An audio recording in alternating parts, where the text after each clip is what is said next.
Hey, bonjour à vous, ici David Veninck, activateur de l'épanouissement commercial de l'indépendant et je vous souhaite la bienvenue dans ce nouvel épisode de la série Vendre avec plaisir. Alors aujourd'hui, je voulais partager avec vous un sujet qui me paraît très important, c'est le fait de faire la différence entre la demande et le besoin. Puisque lorsqu'on est consultant ou formateur indépendant et qu'on vend finalement de la prestation de service, de la prestation intellectuelle, il faut bien faire la différence entre la demande client et le besoin client. Quand on est dans une posture de conseil, on est un petit peu finalement comme un médecin qui va essayer d'apporter une solution à son patient. Et ce qui se passe, c'est qu'un médecin, comme vous, a deux façons de répondre à la problématique de son patient ou de son client. Si je vais voir un médecin par exemple en lui disant j'ai mal au ventre. Le médecin peut premièrement soit me dire c'est pas compliqué, c'est très simple, vous allez prendre du Spasfon-Lyoc deux fois par jour pendant 3 jours, sinon ça fait un peu beaucoup, 2 fois par jour pendant 3 jours et vous allez voir le mal de ventre va disparaître. Ce qui peut se passer en fait avec cette préconisation, c'est que au bout de ces 3 jours, le mal de ventre n'aura peut-être pas disparu.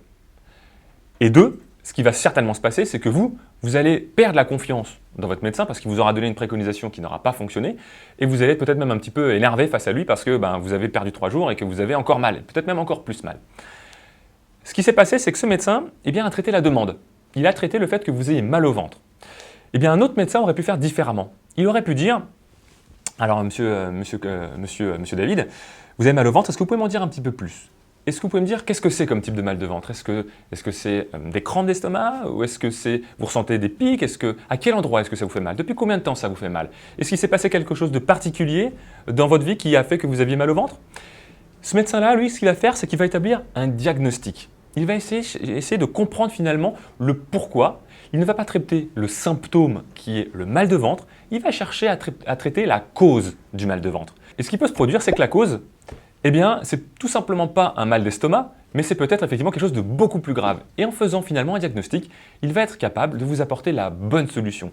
Il ne va pas répondre aux symptômes, il va répondre directement à la cause de votre mal de ventre. En tant que consultant formateur indépendant, vous devez avoir la même posture qu'un médecin.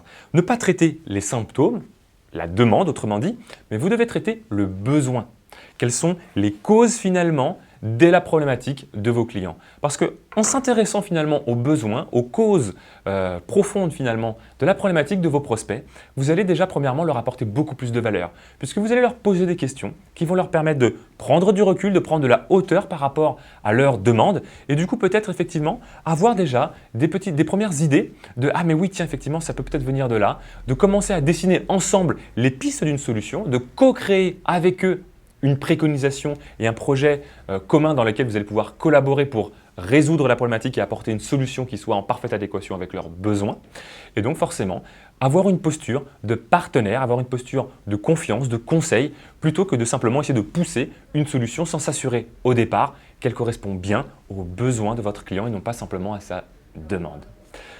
Voilà pour aujourd'hui, donc surtout, faites bien la différence entre la demande et le besoin et cherchez à creuser pour faire prendre de la hauteur à vos clients, leur apporter encore plus de valeur, vous différencier et devenir un partenaire de confiance.